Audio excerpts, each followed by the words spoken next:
Untuk para konten kreator dan YouTuber yang baru mulai berkembang, hati-hati, bukannya dapat duit, kamu malah bisa kehilangan duit, bre.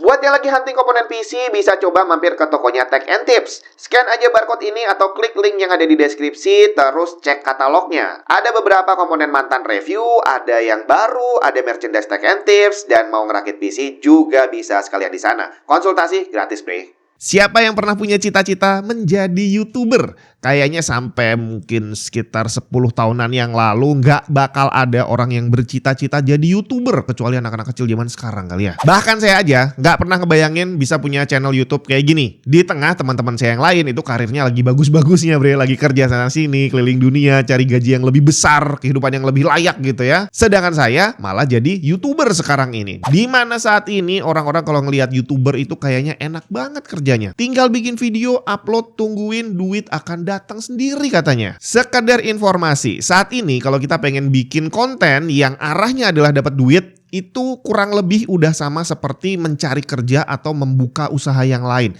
Persaingannya sudah sangat ketat, bre. Jangankan untuk dapat duit, untuk bisa dapat view aja itu udah butuh effort yang luar biasa hebat. Beda dengan beberapa tahun yang lalu. Tapi tetap aja image bahwa YouTuber itu enak, kerjanya gampang, duitnya banyak datang dengan sendirinya itu sudah terlanjur mendarah daging. Bukan hanya untuk orang awam tapi juga untuk orang jahat. Akhirnya banyak banget orang jahat di luar sana yang mentargetkan YouTuber sebagai sasaran tindak kejahatan mereka. Saya masih ingat banget waktu pertama kali dapat tawaran kerjasama di YouTube gitu ya. Terus pertama kali dapat duit dari AdSense, itu rasanya, sensasinya itu hampir sama seperti saat pertama kali kerja zaman dulu. Sensasinya sama, jumlah duitnya juga sama, yang artinya sama-sama nggak cukup dipakai buat hidup.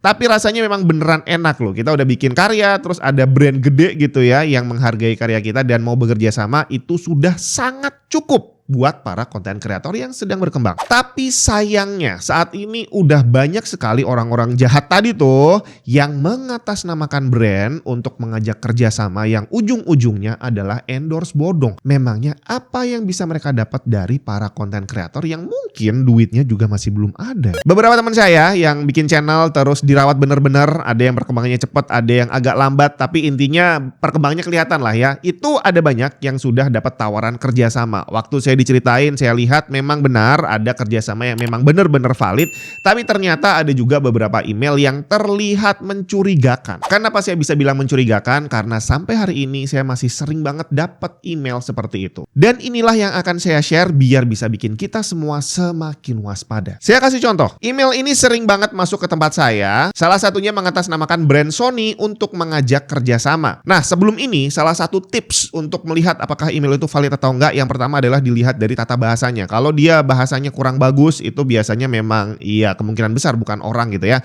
Atau seandainya dia menerjemahkan juga terjemahannya jelek, pakai Google Translate yang nggak bagus. Tapi kali ini hal itu hampir sulit dibedakan karena email yang masuk bahasanya udah bagus banget deh. Kemudian hal berikutnya yang perlu diperhatikan adalah nama alamat emailnya. Misalkan nih kita dapat email dari provider Indosat contohnya ya. Ternyata nama alamat emailnya itu bukan indosat.com tapi indodesat.com atau mungkin indosar.com. Pokoknya dibikin tulisannya hampir mirip dengan indosat.com. Jadi kalau kita salah baca, lagi buru-buru atau lagi nggak jelas gitu ya, kita pikirannya kemana, ya kita bisa terjebak. Kita mengira bahwa itu adalah email resmi. Padahal bukan, bre. Cuma kali ini masalah alamat email ini sudah nggak bisa dijadikan patokan lagi. Kenapa? Karena ada banyak brand yang menggunakan jasa agency.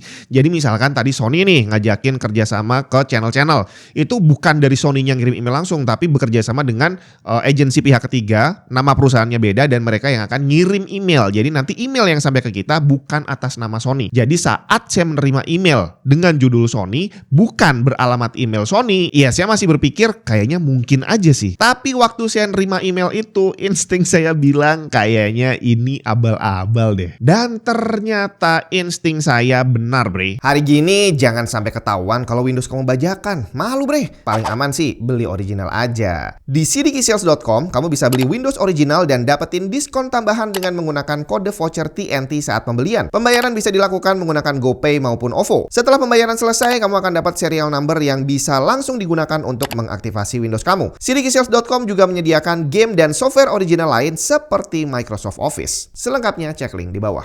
Dalam beberapa hari berikutnya, email yang sama masuk lagi dengan bahasa yang sama persis dan nama orang yang juga sama persis, tapi kali ini alamat email pengirimnya beda. Dan ini diulang beberapa kali. Di emailnya tertulis Marcel, tapi di alamatnya gonta-ganti. Ini bener-bener aneh. Akhirnya saya coba tuh browsing nama orang yang ngirim email tadi. Dia mengatasnamakan dirinya Marcel Lasota, PR manajernya Sony. Waktu itu saya nemu betulan loh, ada profilnya Marcel Lasota yang memang di profil resminya itu dia adalah pegawai Sony gitu ya.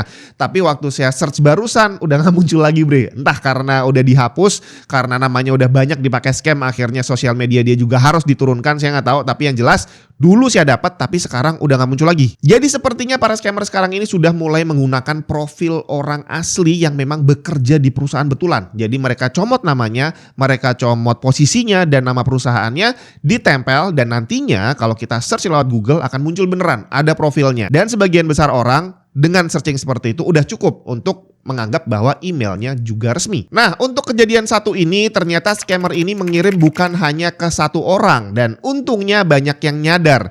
Di sosial media X ada yang nge-share hal serupa. Kemudian di Reddit kasusnya juga hampir mirip, bahkan sampai ditulis menjadi artikel berita. Buat kamu yang juga dapat email yang sama, bisa kamu share aja di kolom komentar apa yang kamu lakukan dan seandainya sudah kamu balas, apa balasan yang kamu dapat. Akhirnya email palsu dari Sony ini saya abaikan, nggak saya balas, nggak saya apa-apain, didiemin aja. Masuk beberapa kali ya udah cuekin aja, sampai akhirnya saya sendiri berpikir apa yang terjadi seandainya saya ngebales email ini. Apa yang akan dia lakukan? Apakah dia akan beneran ngajak kerjasama, nyuruh saya transfer duit, atau apa? Kesempatan kedua datang tidak lama setelah itu. Kali ini bukan dari Sony, tapi mengatasnamakan Logitech. Tata bahasanya bagus, tapi polanya masih sama seperti email dari Sony sebelumnya. Cuma kali ini nama pengirim dan alamat emailnya udah klop. Mencurigakan iya, tapi saya penasaran apa yang akan mereka lakukan. Nah, soal agency yang tadi barusan kita bahas, ini kalau kita lihat di alamat emailnya, belakangnya adalah @az.sk. Ada beberapa agency yang memang punya domain sendiri dan akhirnya semua pegawainya yang ngirim email itu juga pakai nama perusahaannya dia. Jadi kalau sampai ada satu domain yang ternyata usernya ada banyak, kirim banyak surat penawaran kerjasama, itu adalah satu hal yang wajar. Nah, kebetulan domain az.sk ini sudah beberapa kali masuk ke email saya menawarkan kerjasama atas nama produk yang berbeda-beda. Tapi belum pernah ada yang saya balas bre.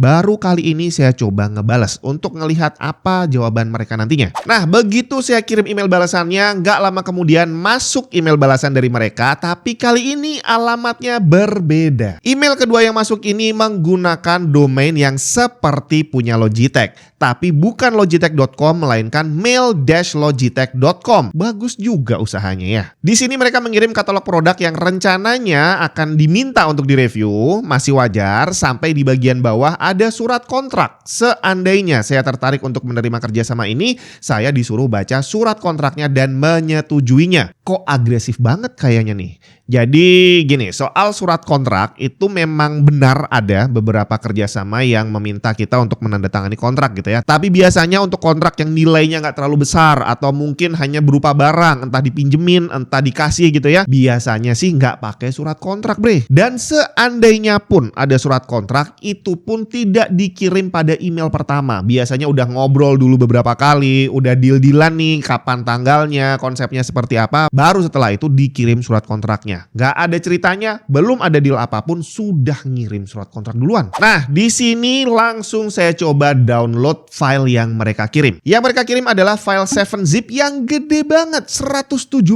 MB. Dokumen apa coba yang ukurannya 170 MB? Video bokep. Kalau dibuka, isinya ada satu folder yang berisi 2 file PDF, terus di luar folder ada file seperti dokumen yang extension belakangnya docx.scr. Apa coba itu? Buat yang belum tahu, dokumen surat kontrak itu biasanya diketik dalam format Word gitu ya, dimana extensionnya kalau nggak doc ya docx, nggak ada lagi belakangnya. Dan biasanya ukurannya juga cuma hitungan kilobyte, nggak bakal sampai megabyte, apalagi ini sampai ratusan megabyte, jelas nggak mungkin banget.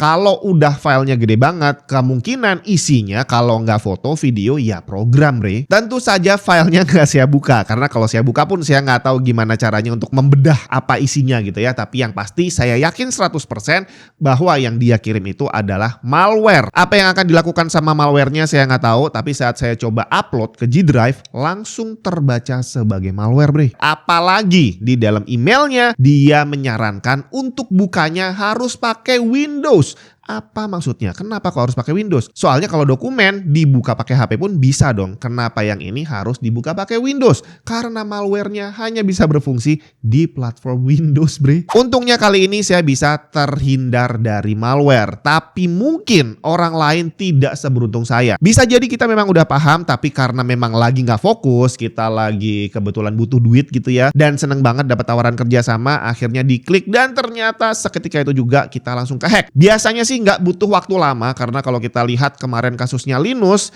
itu dalam waktu sekejap langsung kena hack. Bukan hanya channel utamanya tapi channel dia yang lain kena semua. Dan kalau kita bilang bahwa timnya Linus nggak paham tentang ini, kayaknya nggak mungkin deh ya. Dan itu baru satu channel teknologi terbesar di dunia aja bisa kena hack. Selain itu ada banyak banget channel-channel di Indonesia, ada banyak, tidak terhitung jumlahnya yang udah kena hack. Ada yang bisa kembali, ada yang nggak bisa kembali. Jadi sekali lagi buat kamu yang sedang membangun channel, sedang membangun karir sebagai konten kreator, hati-hati. Dapat tawaran kerjasama memang menyenangkan, tapi selalu waspada dan jangan mudah tergiur. Semoga bermanfaat.